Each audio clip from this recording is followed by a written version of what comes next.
오늘 저희에게 주신 본문 말씀은 누가복음 8장 1절에서 3절입니다. 짧은 말씀이니까 처음부터 같이 읽도록 하겠습니다. 시작할게요. 그 뒤에 예수께서 고을과 마을을 두루 다니시면서 하나님의 나라를 선포하며 그 기쁜 소식을 전하셨다. 12 제자가 예수와 동행하였다. 그리고 악령과 질병에서 고침을 받은 몇몇 여자들도 동행하였는데 7 귀신이 떨어져 나간 막달라라고 하는 마리아와 헤롯의 청지기인 구사의 아내 요한나와 수산나와 그 밖에 여러 다른 여자들이었다. 그들은 자기들의 재산으로 예수의 일행을 섬겼다. 아멘. 아멘입니다. 여러분은 살아가시면서 내가 하나님 나라에 살고 있구나 하는 것을 언제 느끼십니까? 목장에서 혹은 가족의 관계에서 하나님 나라를 누리십니까? 바울은 로마서 14장에서 하나님의 나라는 먹는 것과 마시는 것이 아니요 오직 성령 안에 있는 의와 평강과 희락이니라 라고 얘기를 했는데, 여러분은 성령 안에서 하나님의 의, 그분의 임재와 거룩함과 선함과 참되심을 진정 누리고 살아가십니까? 저희 예를 들면 저는 사랑부 사역을 하면서 사랑부 예배에서 자주 하나님의 나라를 누립니다. 사랑부 예배는 예배의 모든 과정에 아이들이 참여하는데요, 그래서 그런지 예배 전 과정에 자유함과 풍요가 누려집니다. 찬양할 때요, 아이들이 다 이렇게 나오거나 아니 자리에서 일어나서 돌아다니면서 자연스럽게 율동에 참여합니다. 그러니까 너무 율동이 자연스러운 거죠. 그리고 기도와 사도신경과 성경 봉독을 같이 하는데 대부분 이렇게 떠듬떠듬 이렇게 얘기하긴 하지만 아이들이 스스로 읽고 따라하며 하나님을 높여드리는 게 눈에 보입니다. 저희 사랑부 하나이는 소리 지르는 거를 굉장히 좋아하는데요, 소리를 이제 막 지르는 겁니다. 그게 이제 자기의 분노와 스트레스를 해소하는지 모르겠는데 아무튼 소리 지르는 게 버릇인데, 사랑부의 작은 동생이 하나 있어요. 근데 그 친구는 또 소리에 굉장히 민감합니다. 소리를 크게 내면 싫어해서 이 민감한 아이에 대해서 설명을 나중에 해줬더니 이 아이가 소리를 지르는 걸 참는 거예요. 참아주고 오히려 예배 가운데 다른 사람들이 소리를 내는 그러한 일을 하게 되면 소리를 낮추라고 이렇게 저희한테 표시를 해줍니다. 어떤 친구는 엉뚱한 행동으로 해서 기쁨을 주는데, 예를 들어서 제가 설교할 때 가끔 질문을 하거든요. 예를 들어서 엘리야 예를 들면서 여기 엘리야처럼 하늘에 죽지 않고 올라가고 싶은 사람, 그러면 대부분 다 손을 드는데 걔는 가만히 있어요. 그리고 제가 그냥 죽고 싶은 사람 하고 엉뚱한 질문을 하면 그냥 손을 듭니다. 그래서 예배 가운데 아주 다른 분들에게 웃기고 이렇게 즐거운 예배 분위기를 만들어 주는데, 그런 아이들이 웃음 가운데 하나님께서 임하시는 거죠. 그러니까 여기 차별이 있을까요? 네, 차별이 없습니다. 사랑부 예배는 설교자도 있고 교사도 있고 학생부 부대표도 있지만 누가 있거나 아래 있거나 하지 않아요. 위에 있거나 아래 있거나 하지를 않아요. 모두가 평등합니다. 그저 사랑부 가족이죠. 비록 정신지체 장애죠. 정신지체 장애를 가진 아이들을 그들이 돌보는 교사들의 모임인 듯 이렇게 보이고, 또 실은 아이들과 저를 포함한 교사 모두가 이것을 돌보는 것처럼 보이지만, 그런데 아이들과 저를 포함한 교사 모두가 이 땅을 살아가며 장애를 가진 한 가족처럼 이렇게 모임이 느껴지는 게, 이게 사랑부입니다. 그래서 저와 아이들과 선생님들은 사랑부에서 하나님의 나라를 누립니다. 저와 쌤들이 아이들 설교와 놀이를 준비는 하죠. 그런데 실상은 아이들이 저와 선생님들을 하나님의 나라로 초대합니다. 평등과 자유와 기쁨의 나라, 의와 평강과 희락의 나라로 저희를 초대하는 거죠. 비록 완전하진 않지만 선지자 이사야가 이리와 어린 양이 함께 먹을 것이며 사자가 소처럼 즙을 먹을 것이며 뱀은 흙으로 식물을 삼을 것이니 나는 성산에서 해함도 없고 상함도 없으리라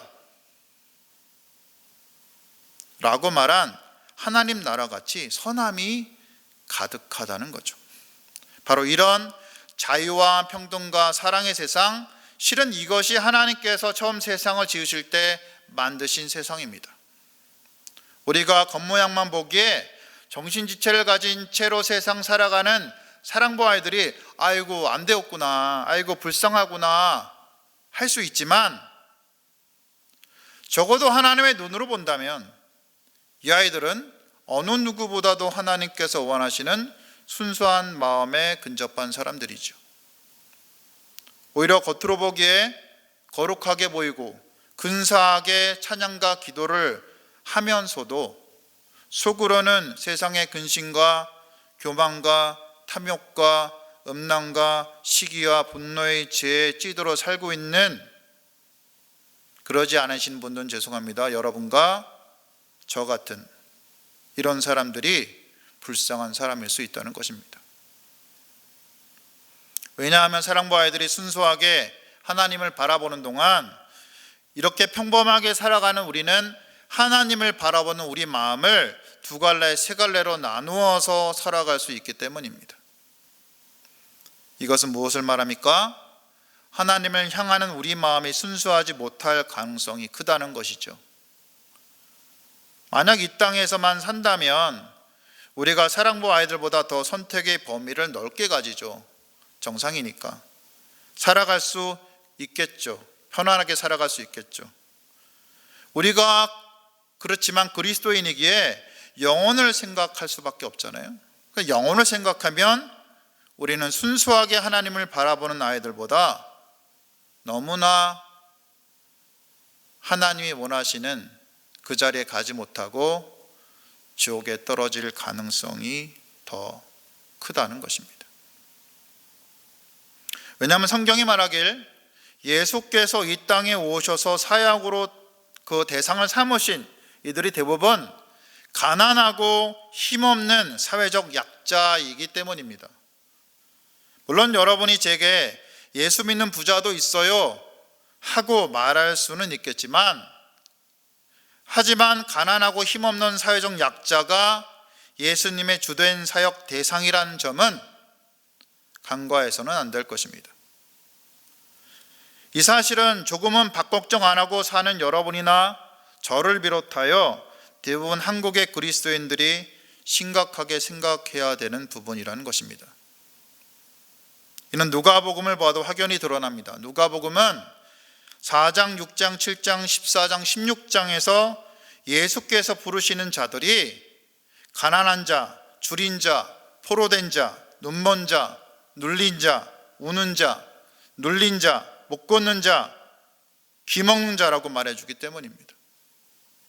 그리고 스스로 죄인으로 여기는 세리나 창녀나 귀신 들린 자들이 풀려나서 예수님을 따르는 것을 말해줍니다. 그러니 가난, 죄, 병마, 귀신의 눌림에서 풀려난 자들이 예수님을 따르는 자들이 된다는 거죠. 오늘 본문에서 예수께서 이 마을 저 마을 다니시며 하나님 나라를 선포하시고 복음을 전하실 때 예수를 따라다니는 자들도 바로 그런 자들이었습니다. 물론 예수님께서 후일 사도로 세우셔서 복음을 전파하게 하실 12 제자의 경우는 세리로 죄인 취급받던 마태, 레위만 제외하고는 대부분 다 평범한 직업을 가지긴 했습니다. 하지만 12 제자가 아니면서 따라다니던 오늘 본문의 중요한 여자들의 그룹 같은 경우는 악기의 쫓아내심을 받았거나 병고침을 받은 자들이라는 것이죠.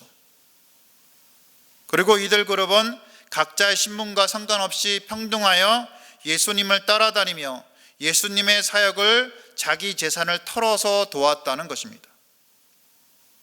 특별히 여성들 중에 7 귀신이 나간 자인 막달라 마리아와 헤롯의 청지기인 구사의 아내 요한나 그리고 수산나 등은 성경에 이름이 언급될 만큼 특별히 예수님을 섬겼다고 볼 수 있을 것입니다. 그러니 우리는 여기 오늘 본문에서 예수님께서 그리시는 하나님 나라의 모습을 보게 됩니다. 예수님과 남자 그룹인 12 제자들과 그에 못지않은 섬김을 하는 여자들의 그룹은 서로 평등한 관계를 누렸다는 것이죠. 당시에 심했던 남녀 간의 차별이나 신분 간의 차별은 전혀 찾아볼 수가 없습니다. 왜냐하면 예수께서 복음을 전하는 대상 자체가 주로 가난한 자, 힘없는 자인 사회적 약자였기 때문입니다. 아니, 예수님 자체가 가난한 동네에서 목수의 아들로 가난하게 사셨음이 분명합니다. 그러니 이 그룹 내에서 차별이 있을 수가 없었습니다. 이런 평강과 화평은 예수님을 따르는 자들이 서로를 대하며 모두 누릴 수 있는 하나님 나라의 인재였습니다. 이렇게 예수님을 따르는 자들이 누리는 하나님 나라는 예수께서 다니시는 마을마다에서 다시 증거하고 증거가 되어서 증폭되었을 것입니다. 이런 하나님 나라의 증폭은 신분이 낮은 자에서 시작해서 높은 자로 증폭되었고, 당시 헤롯 궁정의 행정관인 구사의 아내인 요한나에까지 전해졌던 것이죠. 고신대 신대원의 길섭남 교수님은 이 구사의 아내 요한나가 요한복음 4장에 나오는 예수님이 거의 죽게 된 아들을 고쳐주신 왕의 신하였다고 아마 추측하고 계십니다. 이것을 성경에서는 입증하기 힘들지만 저 역시 길섭남 교수님 의견처럼 아마 그랬을 것이라고 여겨지기도 합니다. 이렇게 요한나가 높은 신분이긴 했지만 신학자인 베컴은 이렇게 얘기를 합니다. 그녀의 지위는 예수님의 그룹과 있을 때 아무런 명예를 주지 않았고, 심지어 상당한 기부를 했다 할지라도 그것이 그녀를 더 높은 지위에 있게 하지 못했습니다. 오히려 예수님을 따르는 제자라는 새로운 가족 같은 공동체의 일원이 되게 했을 것입니다 라고 얘기를 합니다. 그러니 그들은 서로 누이와 형제, 어머니가 되는 관계를 이뤘다는 것입니다. 그리고 이 가족 같은 공동체가 예수님을 따르며 하나님 나라를 구하는 공동체의 특징입니다. 그리고 이런 공동체를 이루며 그 속에 주님의 통치가 이루어지는 것을 아마도 예수님께서도 꿈꾸셨을 것입니다. 어둠과 죽음과 죄에서 풀려난 사람들이 새롭게 되어서 이루는 가족 같은 공동체, 이것이 예수께서 이루길 원하셨던 바로 그 공동체, 그 하나님의 나라였다는 말입니다.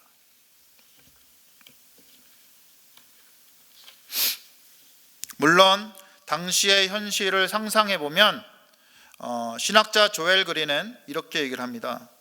당시 그리스 로마의 세계에서 여행하는 선생과 함께하는 여자들을 알리고 그들의 참여를 말하는 것은 놀라운 일입니다.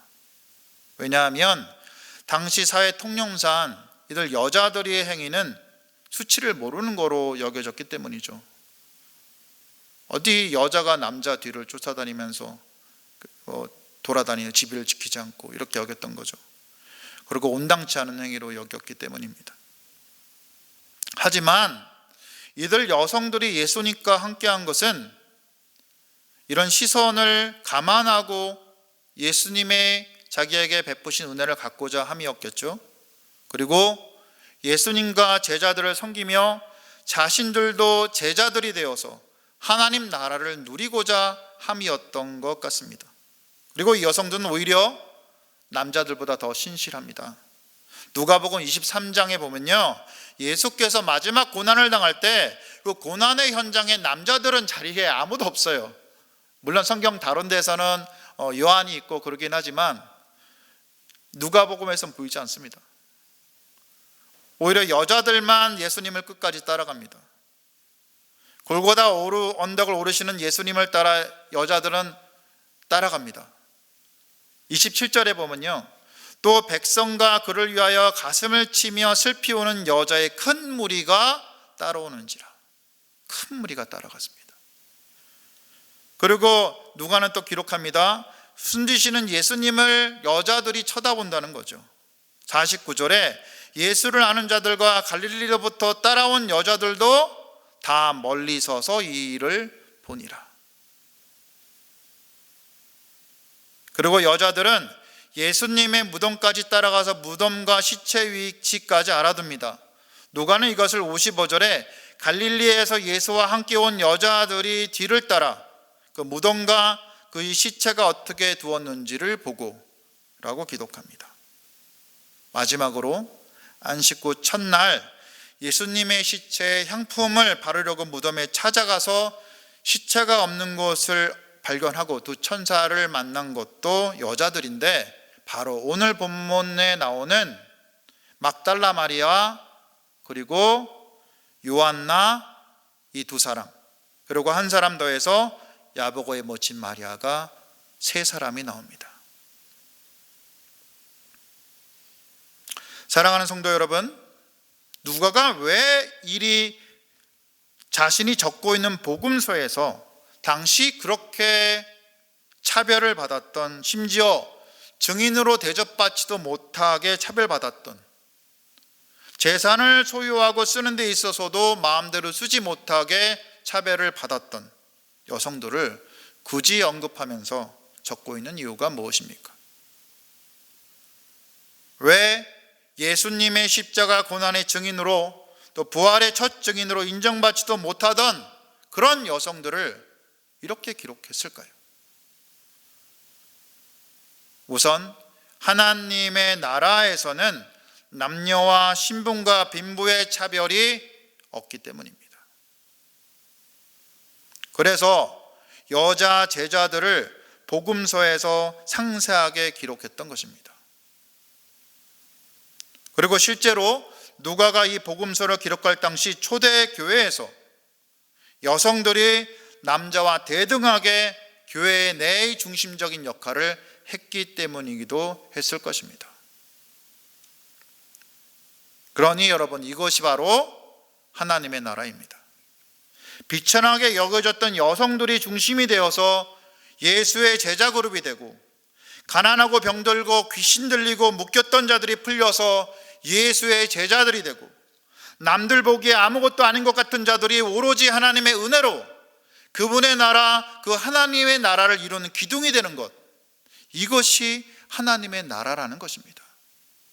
그러니 내가 가난하다면, 내가 병이 있다면, 내가 비천한 신분이라면, 내가 죄인이라면, 내가 귀신 들린 것처럼 살고 있다면, 내 인생에 낙이 없다면, 내가 노예처럼 이 땅에 살아가는 존재라면, 만약 그렇다면 기뻐하고 즐거워하라는 것입니다.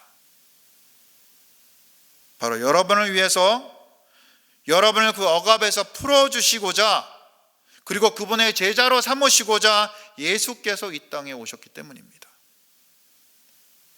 반대로 내가 신분이 높다면, 내가 부자라면, 지식이 많다면, 내가 건강하다면, 내가 남부를 것이 없는 사람이라면 조심하시기 바랍니다.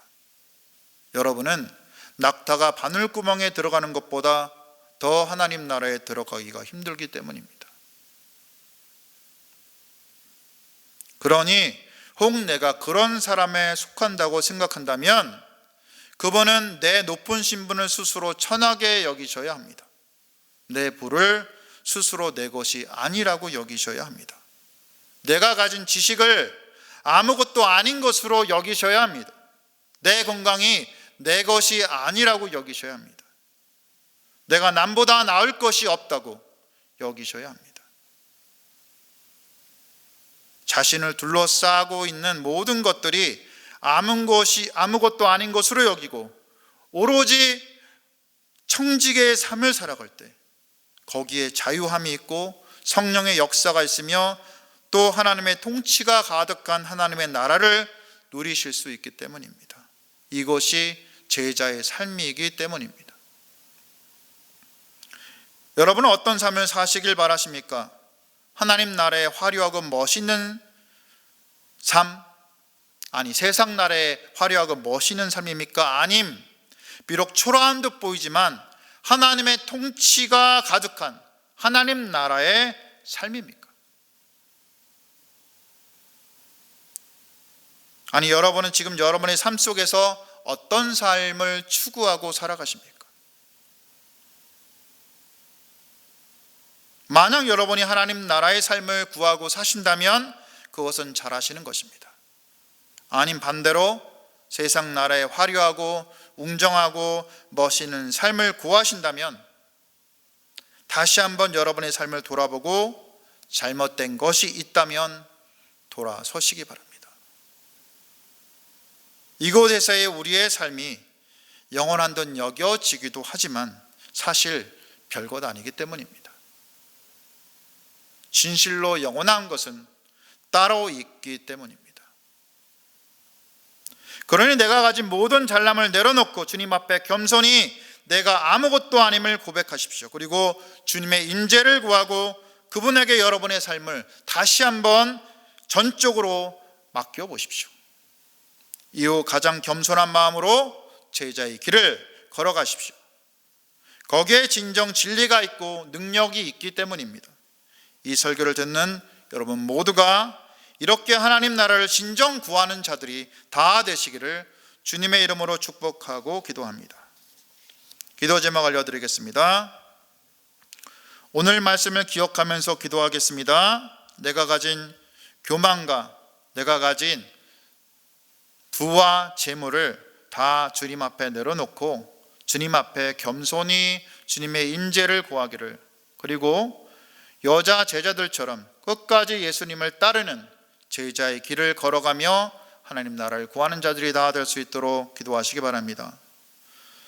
교회가 이 어려운 시기에 하나님을 제대로 바라보면서 바른 길을 걸어가도록 교회의 진정한 머리이신 예수님께 모든 것을 의탁하며 믿음의 길을 담대하게 걸어가는 교회가 될 수 있도록 예배가 세워지고 목장이 세워지도록 기도하시기 바랍니다.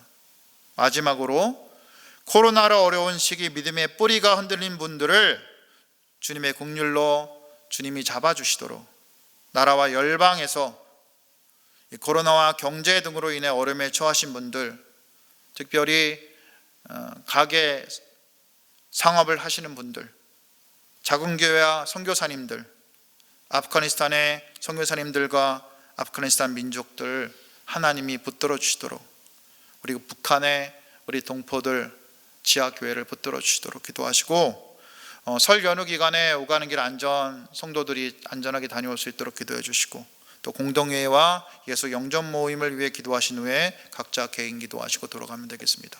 기도하시겠습니다.